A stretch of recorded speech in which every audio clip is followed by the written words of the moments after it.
Melanjutkan dari episode sebelumnya, hari itu di istana Konstantinopel, dengan penuh amarah, Kantakuzenos bertanya kepada tentaranya, "Siapa yang menghentikan tentara yang aku kirim untuk membantu Komandan Olof? Siapa di antara kalian?" Dan salah satu tentara menjawab, "Tuan, Kaisar Andronikos." Seketika Kantakuzenos mengatakan, "Jadi, itu kamu yang menghentikannya? Hah? Katakan padaku, di mana Andronikos?" "Dia tidak ada di sini." "Siapa yang di sini?" "Aku." "Kamu tidak lagi melayani Bizantium. Untuk membuktikan kesetiaan kalian padaku, bunuh pengkhianat ini, sekarang." Kemudian salah satu komandan membunuh tentara itu dengan sekejap. Lalu Kantakuzenos mengatakan, "Siapa yang tahu sudah berapa tahun kau berteman dengannya? Kau membunuhnya tanpa pertanyaan, bahkan tanpa keberatan. Bisakah aku mempercayaimu?" Kemudian Kantakuzenos mencekik tentara itu hingga membuatnya mati di tempat. Lalu mengatakan kepada tentara yang lain, "Semua tentara berada di bawah perintahmu. Aku ingin kau mengirim salah satu pasukan terbaikmu ke Olof." Kemudian tentara itu pun pergi untuk menjalankan perintah. Lalu Kantakuzenos mengatakan lagi, "Markos, bawa semua perjanjian Andronikos bersama Osman, sekarang juga."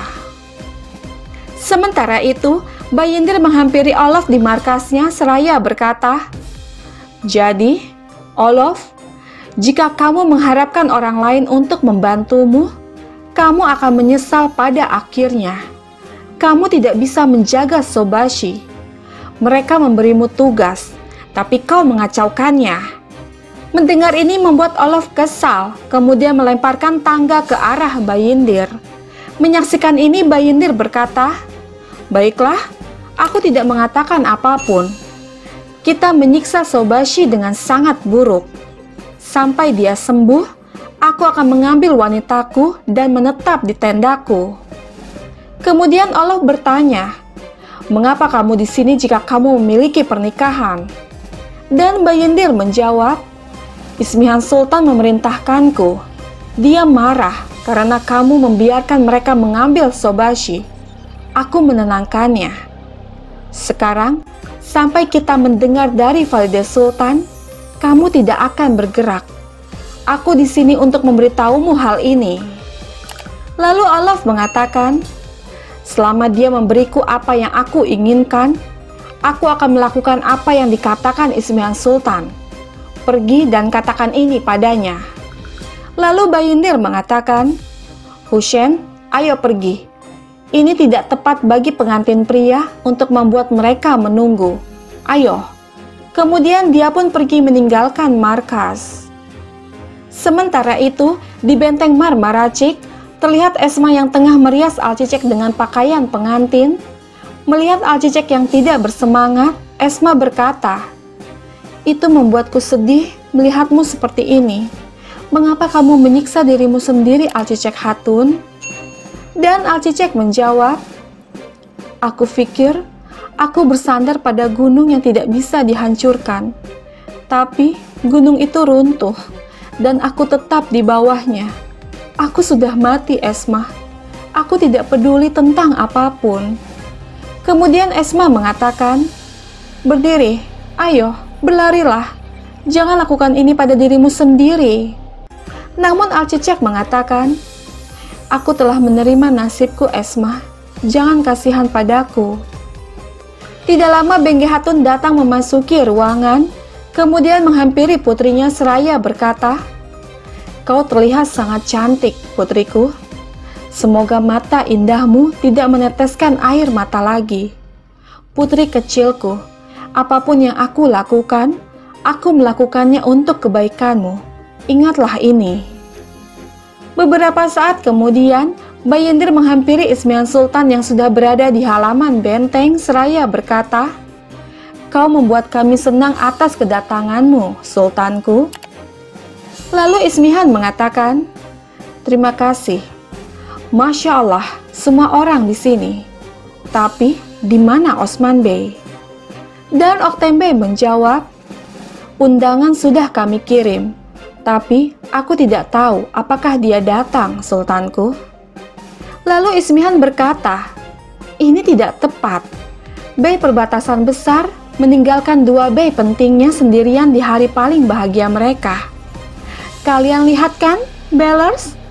Tidak setiap orang bisa menjadi negarawan. Seorang bey harus mengesampingkan masalah pribadinya. Kau mengenal Osman Bey lebih baik dari kami, Turgut Bey. Kau telah berjuang bersamanya selama bertahun-tahun, dan dia baru saja mencoretmu dengan kesombongannya. Pria yang melakukan ini padamu, apakah dia datang ke pesta pernikahan atau tidak?" Tidak lama Osman Malhun dan pasukan Alpennya pun tiba. Dengan mengucapkan salam, Osman bertanya, "Ada apa? Tidakkah kau berharap untuk melihat kami?" Kemudian Oktem Bey mengatakan, "Selamat datang, Osman Bey. Kami tidak tahu kau akan datang, tapi kau melakukan hal yang benar dan datang ke sini. Terima kasih." Lalu Malhun bertanya, "Baiklah, di mana pengantinnya?" Dan Bayendir menjawab, "Dia akan datang segera, Malhun Hatun." Lalu Osman mengatakan, "Jika itu masalahnya, mari duduk di sini."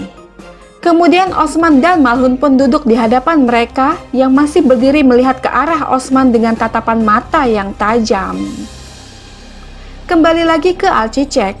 Tidak lama beberapa pelayan datang memasuki ruangan seraya berkata, "Bengge Hatun, Osman Bey sudah tiba." Mendengar ini Bengge Hatun berkata, "Oh, kau di sini, Osman. Begitukah? Biarkan aku menemuinya."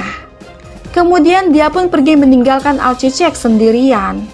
Namun hal yang tidak mereka ketahui adalah bahwa Bala dan Ulgen Hatun datang memasuki benteng melalui jalan rahasia dan menghampiri Alcicek di kamarnya. Melihat ini jelas membuat Alcicek bertanya-tanya.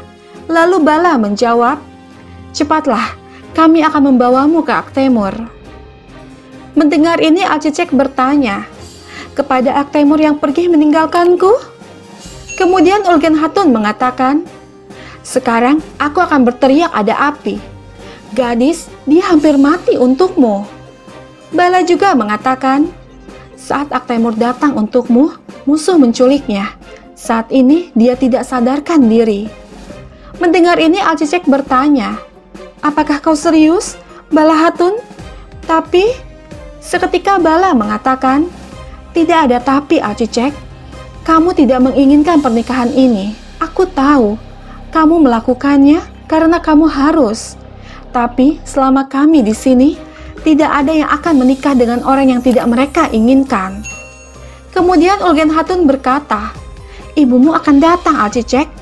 Aku tahu hal itu sejak hari pertama. Kau mencintai Aktemur dan kau masih mencintainya. Ayo, kita harus pergi sekarang." Kemudian mereka pun membawa Alcicek pergi melalui jalan rahasia.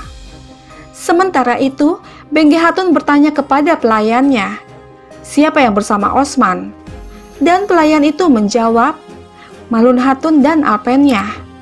Mendengar ini membuat Bengge curiga. Bala Hatun tidak datang? Di mana dia? Jika Bala Hatun tidak bersamanya, Osman datang ke sini bukan untuk memberi selamat. Mereka akan menculik Alcicek. Kemudian dia pun pergi memasuki kamar Alcicek, dan benar dugaannya bahwa Alcicek tidak berada di sana. Kemudian dia memerintahkan Alpennya untuk mencari. Namun hal yang tidak diduga adalah bahwa Esma mengunci mereka dari luar. Kembali lagi ke Osman. Di sana dia berkata, "Karena kami tidak bisa mendapatkan gadis itu, apakah kau pikir kami akan membelakangimu, Ismihan Sultan?" Dan Ismihan menjawab, "Kau mengejutkanku, Osman Bey." Tidak lama Ulgen datang dan memberikan isyarat kepada Osman. Kemudian Osman berkata, "Tidak, jangan terkejut, Ismihan Sultan.